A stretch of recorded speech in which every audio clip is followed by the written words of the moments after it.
1 യോഹന്നാൻ്റെ ലേഖനം 2-ാം അധ്യായത്തിൻ്റെ 14-ാമത്തെ വളരെ പരിചിതമായ ഒരു വചനമാണ് ഇന്ന് നിങ്ങളോട് പറയാൻ എൻ്റെ ഉള്ളിൽ പരിശുദ്ധാത്മാവ് പ്രേരണ തന്നത്. 1 John chapter 2 verse 14. 1 യോഹന്നാൻ്റെ ലേഖനം 2-ാം അധ്യായത്തിൻ്റെ 14-ാമത്തെ വാക്യം. പിതാക്കന്മാരെ, ആദ്യം മുതലുള്ളവനെ നിങ്ങൾ അറിഞ്ഞിരിക്കയാൽ ഞാൻ നിങ്ങൾക്ക് എഴുതിയിരിക്കുന്നു. ബാല്യക്കാരെ, നിങ്ങൾ ശക്തരാകിയാലും ദൈവവചനം നിങ്ങളിൽ വസിക്കയാലും നിങ്ങൾ ദുഷ്ടനെ ജയിച്ചിരിക്കയാലും ഞാൻ നിങ്ങൾക്ക് എഴുതിയിരിക്കുന്നു. ഇവിടെ യോഹന്നാൻ അപ്പോസ്തലൻ ലേഖനം പരിശുദ്ധാത്മ നിയോഗത്തോടെ എഴുതുമ്പോൾ നാം ആരാണ്, നാം എങ്ങനെയാണ് എന്ന് ഈ ലേഖനത്തിനകത്ത് പരിശുദ്ധാത്മാവ് കുറിച്ചിരിക്കുക. ഒന്നാമത്തെ ആശയം, നാം ശക്തരാണ്. 2, ദൈവവചനം നിങ്ങളിൽ വസിക്കുന്നത് കൊണ്ട് നിങ്ങൾ ശക്തരാണ്. ദുഷ്ടനെ നിങ്ങൾ ജയിച്ചിരിക്കൊണ്ട് നിങ്ങൾ ശക്തരാണ്. സ്തോത്രം. ഈ പഴയ നിയമത്തിലും പുതിയ നിയമത്തിലും നാം ആരാണെന്ന് കാണിക്കുന്ന ധാരാളം പരാമർശങ്ങളുണ്ട്. പ്രവചന ഭാഗത്ത് എഴുതിയിട്ടുണ്ട്, നീ എനിക്ക് വിലയേറിയവനും മാന്യനുമാണ്. ഹല്ലേലൂയ. വേറൊരു ഭാഗത്ത് എഴുതിയിട്ടുണ്ട്, ഇസ്രായേലിനെ കുറിച്ച് നിങ്ങൾ എനിക്ക് പ്രത്യേക സമ്പത്താണ്. സ്തോത്രം. യോഹന്നാന്റെ ലേഖനത്തിൽ എഴുതിയിട്ടുണ്ട്, നിങ്ങൾ മക്കളാണ്. എഫീസ് ലേഖനത്തിൽ എഴുതിയിട്ടുണ്ട്, നിങ്ങൾ പ്രിയ മക്കളാണ്.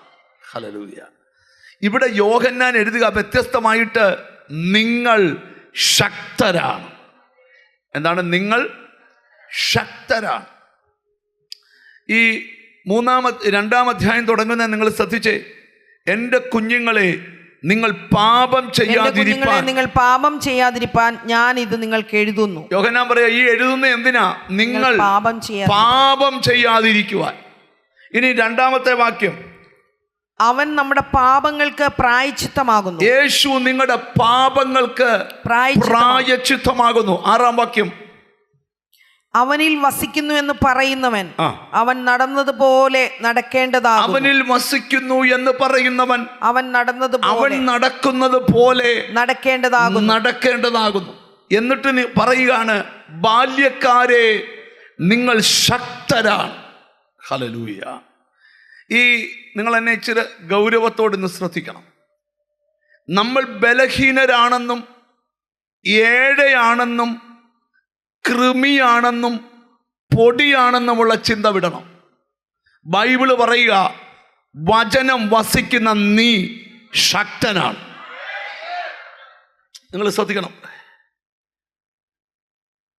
നാം പാർക്കുന്നത് ഇന്ത്യയിലാണ്.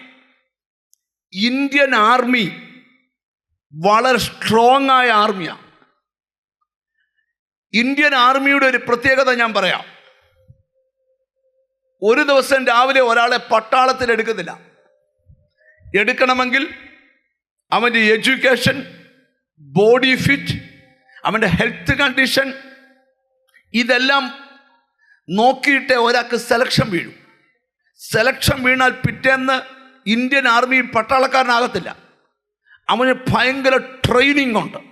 എന്തിനെയൊക്കെ അവൻ ഭയപ്പെടുമോ അതിനെ ഒന്നും ഭയപ്പെടാത്തൊരു മനസ്സുള്ളവനാക്കി ഈ ട്രെയിനിങ് സ്ഥലത്ത് അവൻ കരുത്തനാവും. അങ്ങനെ ട്രെയിനിങ്ങിൽ കരുത്തനാകുന്നവനെ മാത്രമേ പടക്കളത്തിൽ കാർഗിൽ യുദ്ധം ഇന്ത്യയുടെ അതിർത്തി കാക്കാൻ ഇറക്കി വിടത്തുള്ളൂ.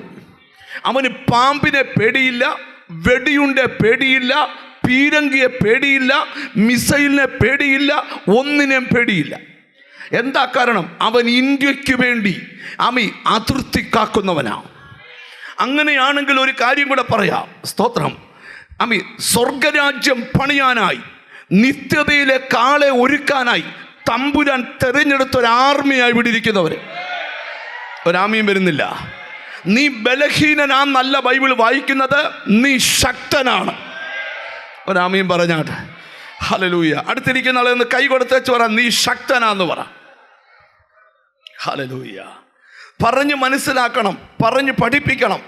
ബൈബിൾ പഠിപ്പിക്കുമ്പം ദൈവം ശക്തനാണ്, ദൈവം സർവശക്തനാണ്, ദൈവം മഹാശക്തിമാനാണ്.